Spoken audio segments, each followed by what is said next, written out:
It's rarely quiet in Turkish football, but this season has been ear-splitting.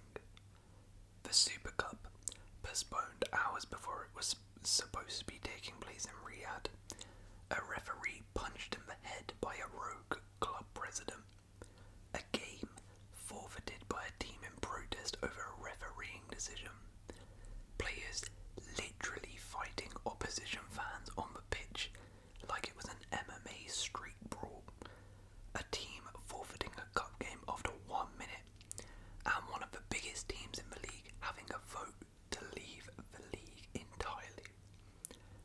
All of that has provided an unsettling backdrop to one of the most extraordinary title races not just in Super League history, but anywhere in Europe. So, with that being said, this is Turkey's season of chaos. Buckle in, because this is going to be a chaotic ride. Let's start with the on-field stuff. The title race.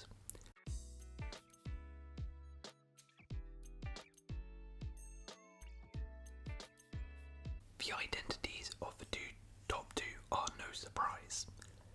Galatasaray and Fenerbahçe have won 42 Super League titles between them since the division was established in the 1950s.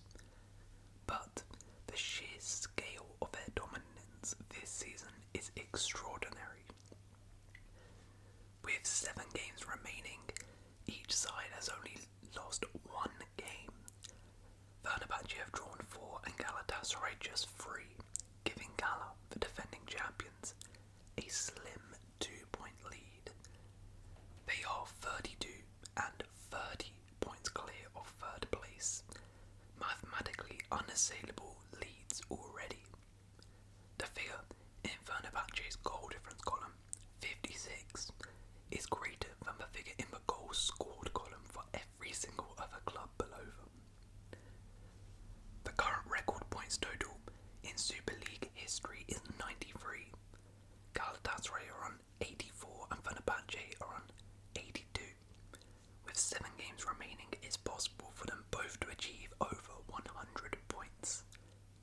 For a point of comparison, in the 2018-19 season, when Manchester City and Liverpool showed similar levels of incredible consistencies, after 30 games, they were on 74 and 73 points, 10 points away from the tally that Fenerbahçe and Galatasaray have.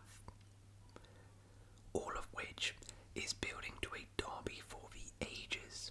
Unless Fenerbahçe make good on their threats to leave the league, they will face each other at Galatasaray's Rams Park on the penultimate weekend of the season in mid-May, in what could be a title decider if they continue their absurd pace. It's not a rivalry that requires extra spice, but this race has dumped a bucket load of Carolina Reaper peppers all over it. But that wasn't meant to be the only time they faced each other in the remaining weeks of the season. The two were supposed to take part in the Turkish Super Cup at the end of December. In an effort to market Turkish football internationally, they had previously approached Berlin to host the game, only for the German city, understandably, not to fancy the idea of thousands of fans who hate each other marching around there at New Year's. Saudi Arabia was the next choice.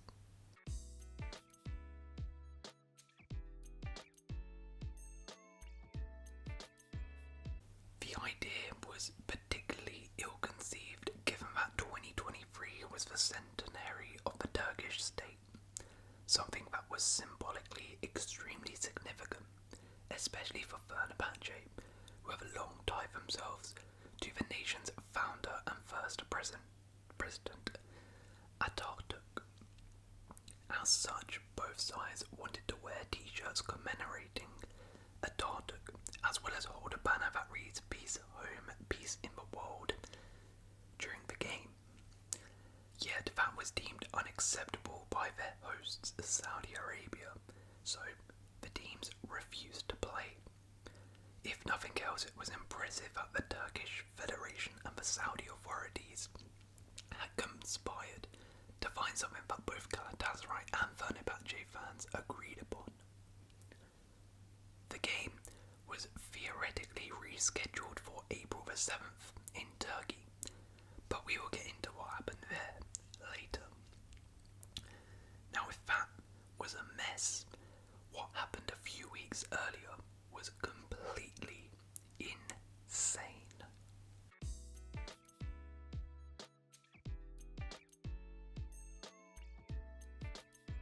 In December, at full time, in his team's 1-1 draw with Rizespor, Ankaragü president Faruk Koka strode onto the pitch and punched referee Halil Mele in the head. Mele came away with a small fracture to his eye socket and spent the night in hospital before being released the next day. Initially, Koka was not sorry. This incident occurred due to the referee's wrong decisions and provocative behaviour, he said after the game. My intention was to verbally react to the ref and spit in his face. At that moment I slapped the referee's face. The slap I threw did not cause a fracture. Eventually, despite the backing of some Ankaragü fans, Koka stepped down as president. He later said he regretted his actions and was banned for life by the Turkish Federation. The club was fined around 2 million Turkish lira, which is about £48,000, and they were made to play 5 games behind closed doors. The league was technically suspended for a few days, and the referees' union insisted they would not take charge of any more games until something was done. But the next round of fixtures continued without anything seeming to have changed, at least in terms of newfound respect for referees, as a game that weekend saw Istanbulspor players instructed to leave the pitch by their president Sarıyer in protest at the non-award of a penalty. His own players appeared to beg Sarıyer to change his mind, but it would not be changed.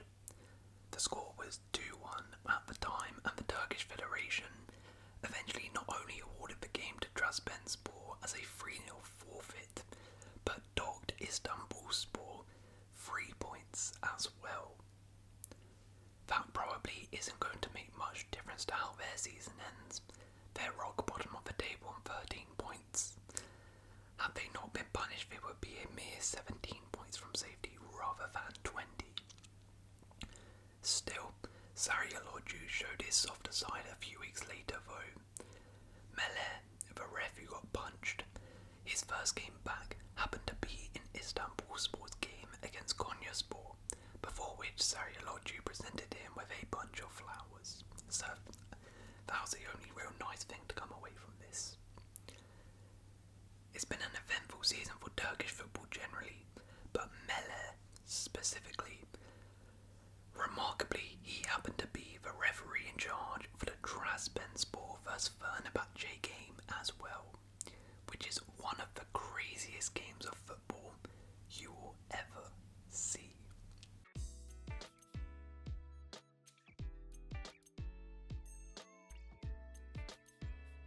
Fenerbahçe and Trabzonspor are not one of Turkish football's traditional rivals, but the fixture has grown in intensity over the past decade or so, stemming from Turkish match-fixing scandal of 2011. Fenerbahçe won the title that year, with Trabzonspor finishing second on goal difference. But just before the start of the following season, with corruption allegations surrounding them, the Istanbul Giants were withdrawn from European competition by the Turkish Federation. Trabzonspor was sent in their place. Eventually, although several individuals were given prison sentences, including the club's former president, all clubs were cleared of the charges and the league positions stood.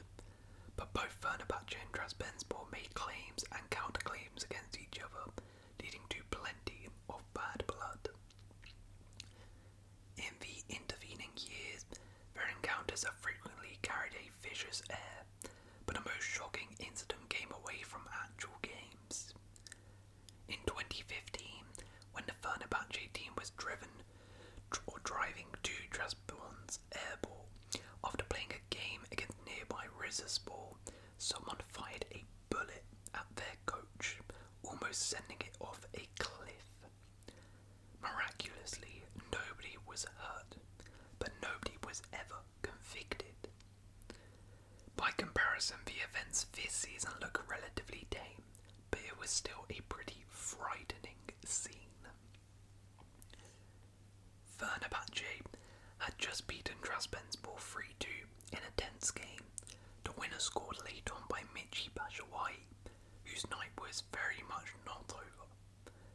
It had already been halted in the second half because of the sheer volume of missiles being thrown from the stands. Bottles, coins, cups of beer, lighters and flares, among other things, rained down on players in such volume that the pitch looked like a clip illustrating extreme weather conditions.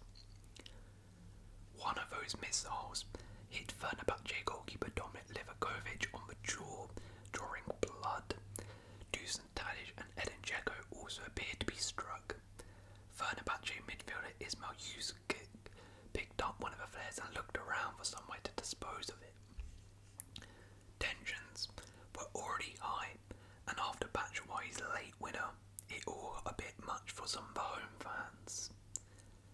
One pitch invader came on with a clown mask and squared up to the Fenerbahçe players. Perhaps they expected the Fenerbahçe players to cower or run away. He did not appear to anticipate Pride Osea Samuel, the Nigeria international, raising his fists. Then, after the intruder had been tackled to the ground by a security guard, starting to punch him like it was Khabib doing ground and pound in the UFC. Dutch left-back Jaden Oosterwolde got involved, aiming a kick at the invader's head whilst he was on the ground getting beaten up by Osea Samuel. The rest was chaos. More fans broke through the seemingly flimsy line of stewards and started swarming around the players. Batshuayi aimed a roundhouse kick that Conor McGregor would be proud of at one of the invaders but missed narrowly. That intruder ran on and punched the helpless Livakovic in the head. Chaos reigned as the players desperately tried to reach the tunnel and escape. There was an extraordinary moment when one of the pitch invaders chased Fenerbahçe players Mert Mulder and Serdar Dursum while holding the corner flag as if it was some medieval sword. Erin El-Mali, the beefy Trabzonspor defender, took it upon himself to act as a sort of human shield, switching between pleading with the pitch invaders to stop and ushering the Fenerbahçe players to safety. Ultimately, everyone got out more or less unscathed. The Fenerbahçe players stayed in the stadium for a few hours before eventually leaving for their flight back. At the time of recording, 12 arrests have been made, but it is currently unclear what additional action will be taken. The incident was, as most things seem to be in Turkish football, blamed on the officials. Trabzonspor claimed they should have been awarded a foul in the build-up to Batshuayi's winner. It was then implied that Fenerbahçe celebrated with too much enthusiasm. "If you celebrate at the end of a match, you will provoke people," said Trabzonspor and his body afterwards. "These problems may arise." There was a clear foul before our opponent's third goal. I don't know why the referee didn't call it, but there is a clear foul.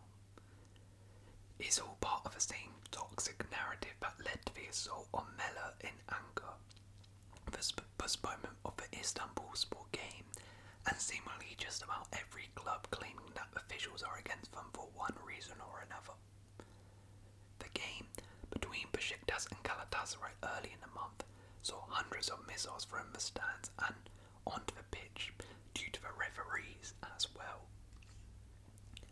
Fenerbahçe themselves aren't innocent in all of this.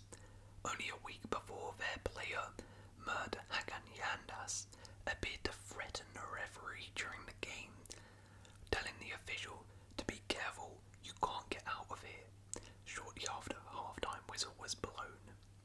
He denied any wrongdoing and was not charged by the Turkish Federation, prompting Sport, the opponents, to release a statement condemning his immoral, unethical and unsportsmanlike actions.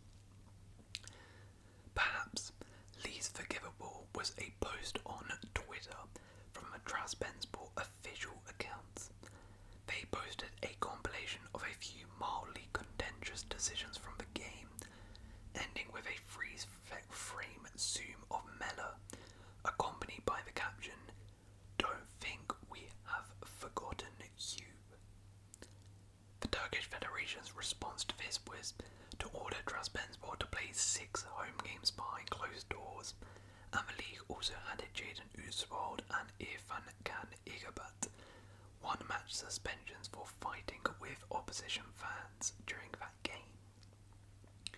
Meanwhile, in typical fashion, the response from Trabzonspor to this was of course to go onto Twitter and say, "F your justice, get up from your seats and resign."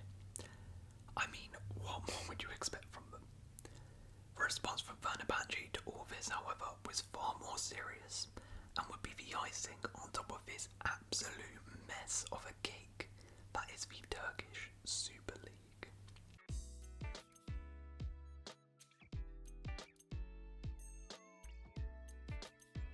Fenerbahçe president Ali Koç is a combative figure at the best of times, and he gave an extraordinary address to the club's official TV station, in which he threatened to pull them out of the Super League.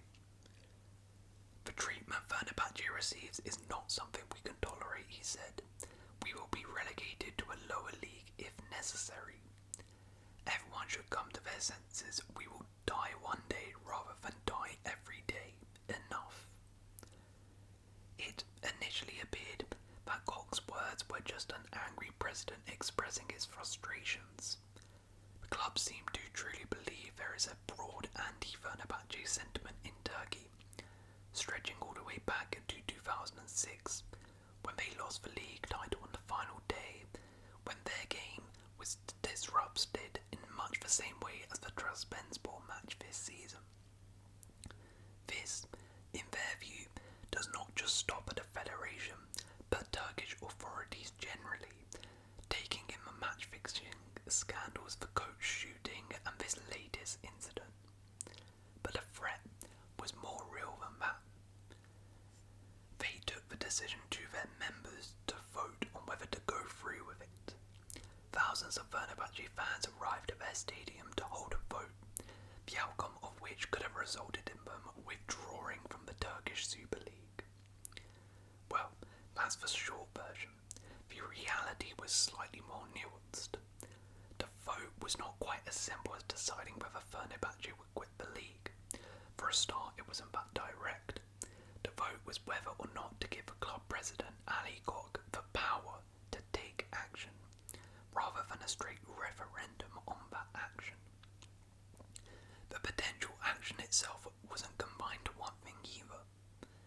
The headline claim made by Koch a couple of weeks ago was the threat of withdrawal, but the possible options on the table range from doing nothing right through to dissolving the football department of Fenerbahçe entirely. Those are the two extremes, neither of which was ever going to happen. But the very act of giving the members this vote represented the strength of feeling. In the end, after all the build-up, the evening ended as a bit of a damp squib, for those expecting something earth-shattering at least. The members voted in favour of the club taking action, but not to leave the league. The question of whether Fenerbahçe will withdraw from the league was deferred until the next General Assembly in 3 months, after the end of the season, when they will also consider further protests to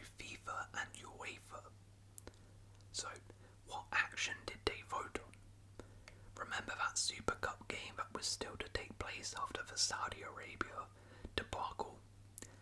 Yeah, let's talk about that.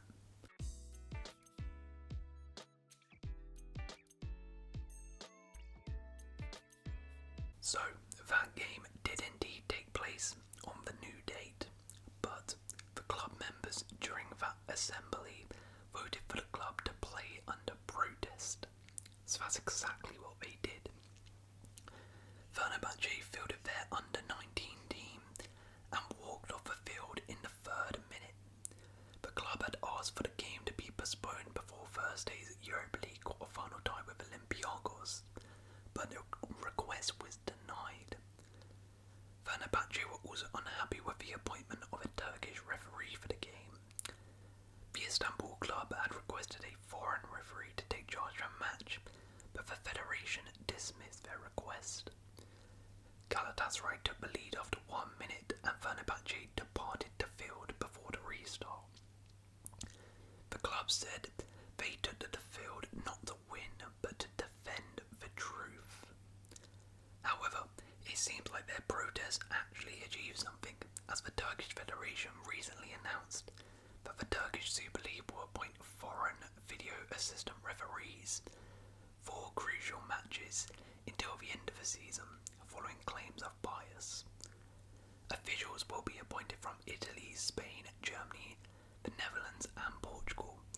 So to be honest, good luck to them as they have one hell of a job. But the real winners are those poor Turkish refs who have been physically and verbally abused all season long. So at least they get a bit of a break now from it. So that is the extraordinary Turkish Super League in 23-24. Protests, t-shirts, punches, MMA fights, general assemblies, points deductions and foreign referees. And we still have 7 games left of the season. So who knows what's going to happen, but all I'm going to say is good luck to whoever is refereeing that Galatasaray Fenerbahçe title decider. Expect something crazy to happen. But there we go. Hopefully you guys have enjoyed this video. If any of you are from like Turkey or watch the league, then please do fill me on anything I've missed. And yeah, hopefully you have enjoyed. If you have enjoyed this video, please leave a like, consider subscribing, and I'll see you in another video.